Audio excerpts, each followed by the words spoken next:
Hi there, welcome to Marisa Home, and today we're going to make tamales. This is a pork shoulder Chile Ancho tamale, one that's been in my family for a really long time. I remember eating it when I was really little, and I started making them when I was probably in my college years, so I've had some practice, but this batch I wanted to document for my family so then they can make it for the future, and thought I'd share with you guys and anybody that is interested in how to make tamales. I mean, the steps are probably the same for pretty much any tamale. It's just this one's going to be for our pork shoulder Chile Ancho sauce. So yeah, let's do this. Let's go over the pork shoulder. Let's make the Chile Ancho sauce, which is like key in making this recipe. I fortunately won't be able to show you how to make the masa because I can't find my abuelita's recipe, but she's told me like, hey, just go buy prepackaged, it's all good. So that's what I did. I bought prepackaged, but we'll still build it. We'll still get the corn husks, put the masa on there, fold everything in and steam them up. So let's get this going. Let's make some tamales.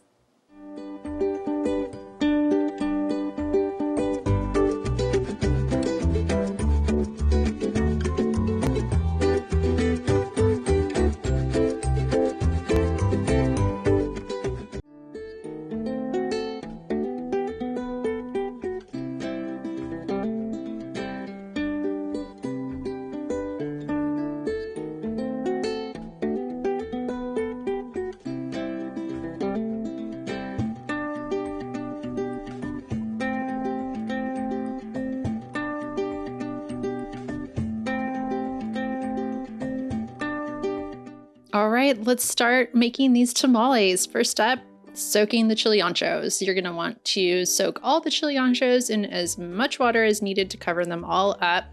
You're gonna soak for about 3 to 4 hours if you want overnight. So you can see here, they're not ready yet. This is only after about like 3 hours or so. So we're gonna let them sit a little longer. We're gonna go ahead and boil up the meat. So I have a pot ready, put in about 2 tablespoons of salt, and you're gonna add your pork shoulder. So what I did with the pork shoulder is I took about 3 pounds, and at least my pork shoulder came with like a whole bunch of fat. You cut back all the fat and then cube it into about 2 by 2 inch cubes. It just makes it, for me, a lot easier to handle when you're shredding and easier to cook. So you're gonna cook this on medium to low heat for about an hour. While the pork shoulder is cooking up, we're going to start mixing the spices together for the Chile Ancho sauce. So you're gonna take about 20 to 25 cloves of garlic and 2 tablespoons of cumin, and then add a cup of water.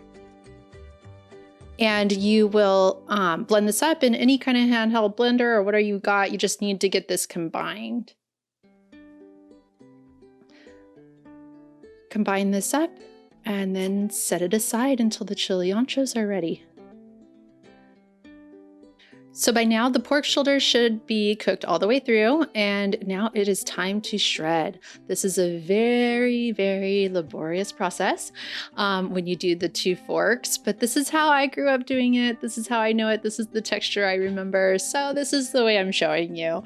You can definitely do this in a food processor, which is way faster because you do have, remember, 3 pounds of pork shoulder to shred. Yeah, this takes a really long time. So if you want, grab a glass of wine and start shredding. If not, do the food processor. It's totally cool. You're just not gonna have the same texture, which is totally fine.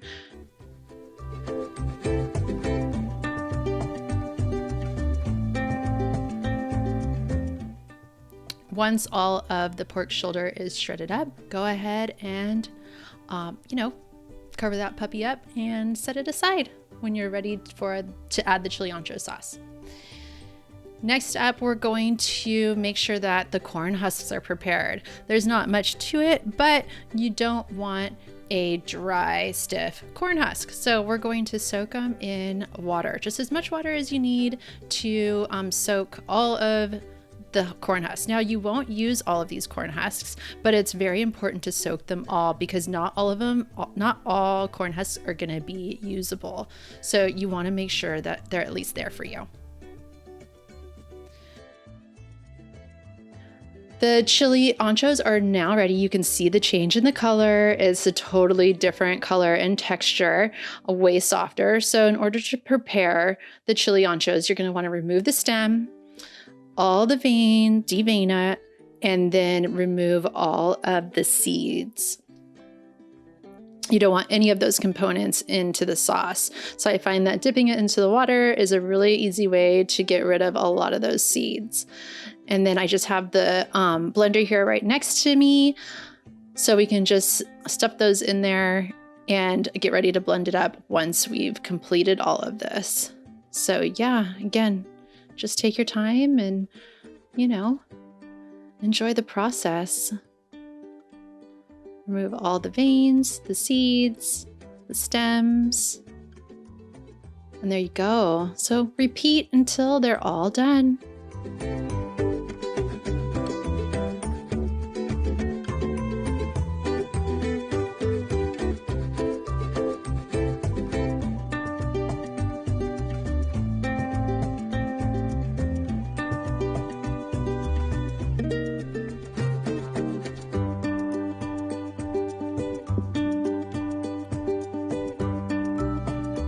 So now that we're on this last chili ancho here, making sure everything is removed and clean, we're not going to want to discard the chili ancho water. You're going to want to keep that.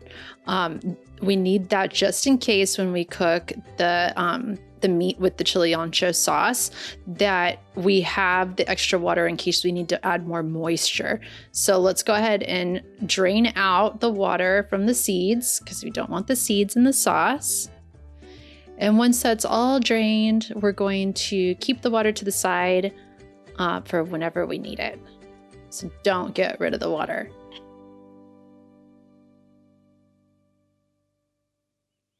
Now we can go ahead, remember the batch of spices that we blended up, go ahead and add that to the chili anchos.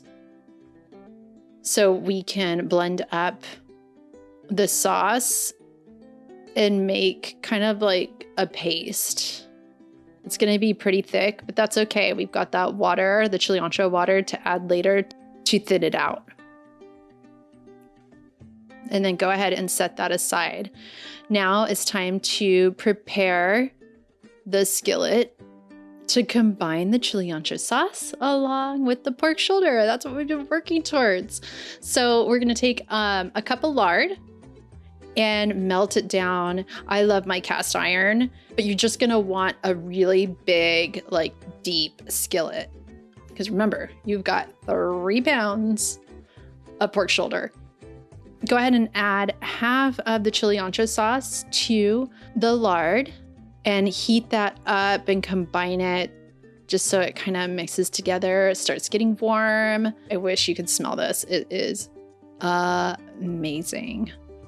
It's my most favorite part of this recipe. Well, besides eating them, I love to eat tamales. Tamales, when they're fresh, are the best.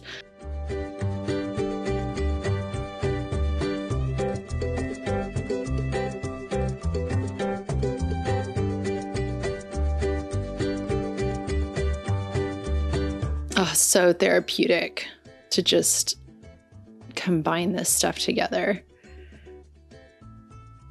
All right, so add a little bit of salt. In my family, I swear we can never have enough salt, but honestly, just add as much as you think you need to taste. I always start with 2 tablespoons to get started, and just kind of mix it together.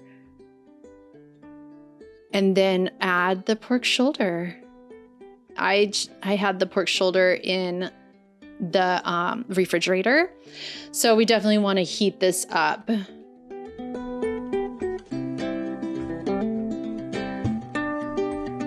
Now the rest of the chili ancho sauce, let's go ahead and add that. Scrape every little bit out.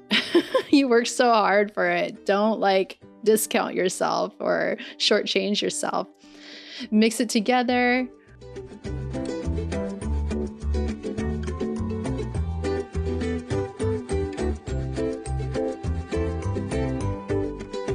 It's looking a little dry, so I'm adding anywhere from half a cup to a cup of the Chile Ancho sauce.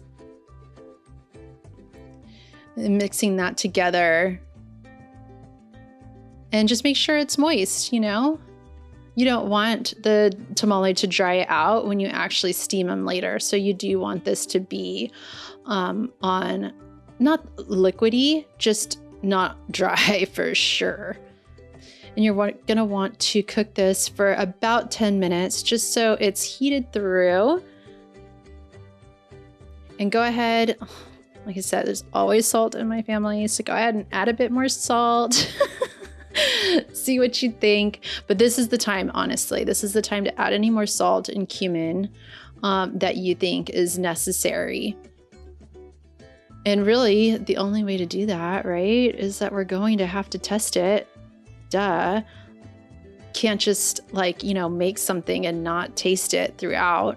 So yeah, let's go ahead and do that right now. Let's go ahead and taste this. Tamales take time. If you don't taste throughout and then you end up with a crappy tamale, that's like the worst place you can be in. Okay, yeah, no, this is tasting really good. I think I'm happy. I think we're good to go here. Let's move on. You're gonna wanna take the masa out and make sure that it comes to room temperature. So let's go ahead and prepare the corn husks for building the tamale. You're gonna want to drain the water from the corn husks. You can use that water, one of your favorite plants. And then we're going to prepare the pot for steaming the tamales. So you're going to wanna put a penny at the bottom of the pot. The penny, when it starts, the water starts boiling, will start to click and dance. And that's when you know you have enough water in there. So you're gonna want that. Go ahead and put the steam liner in there and set aside. Let's build our tamales. We've got the masa, we've got the corn husk, and we have the Chile Ancho shoulder filling. So let's pick up a corn husk. You're gonna shake off the excess water. You definitely don't want the water on there. Otherwise, it'll be really difficult to spread your masa because it'll get watery and it'll just fall apart.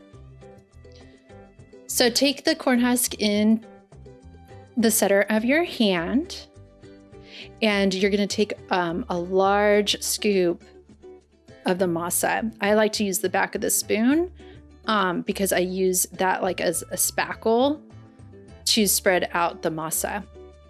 You're gonna wanna spread it out all the way to the edges, from the left to the right to the edge of the corn husk. And make sure it's smooth. You're gonna wanna make sure that the masa is smooth.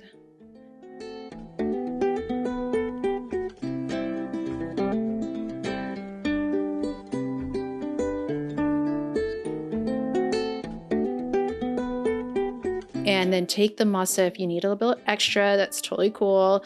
Take the masa about 3/4 of the way down the tapered end. If you find that there's any rips or wrinkles or anything like that in the masa, fill that in. You don't want to have any breaks in the masa, otherwise the tamale will fall apart. Once you're satisfied with how you have spread your masa onto the corn husk, you're gonna move on to filling it with the pork shoulder Chile Ancho filling. Make sure there's not too much filling, otherwise you're not gonna be able to close the tamale. And then you're going to fold over one side as much as possible, and then the other side as much as possible. Clamp down the tapered part and fold it up, and there you go. There is your first tamale, and put it in the basket or in the pot that you have set aside for steaming, and let's do it again. So let me show you a corn husk that is just way too big. There's no way you can work with that. It's never going to sit nicely in your hand. So it's okay to rip apart a tamale, or pardon me, a corn husk. Hello, a corn husk to make sure that you actually have a size that you can work with. Shake off the excess water because otherwise your masa will get diluted and difficult to work with. And then start spreading again and repeat. It takes time to learn to do this and I don't know if I could ever say I've mastered it with as many tamales as I've made, but practice makes perfect in this sense. And multiple hands make light work. So make this a family affair for sure. This is the part that takes a lot of time and a lot of energy. Actually, a lot of parts do, but this one, there is no shortcut. So you're gonna have to build it like this. So get the family involved and have some fun, make light of it, make an afternoon out of it. And as you practice, you will get better, I promise. And there you go. You're on your way to making tamales. So go ahead and repeat this process until you fill up your steam basket.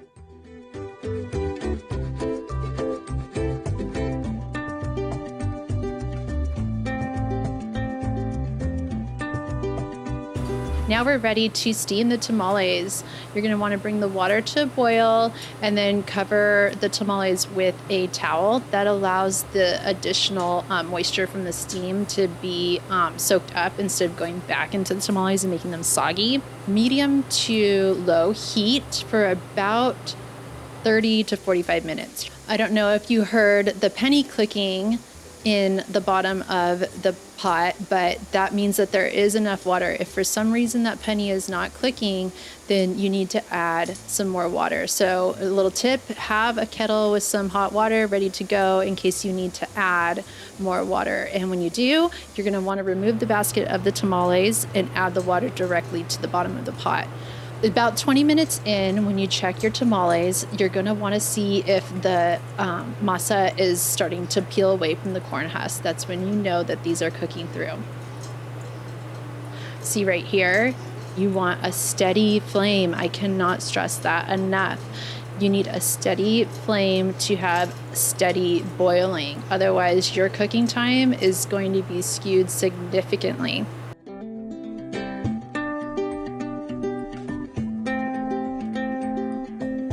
We've been cooking this for about 45 minutes. The corn husk seems to be coming off the masa pretty easily.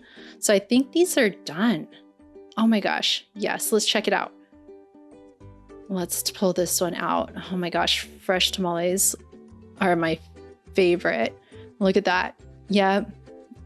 Corn husk is separating from the masa easily. I say these are ready to go. All right, enjoy these. You deserve it.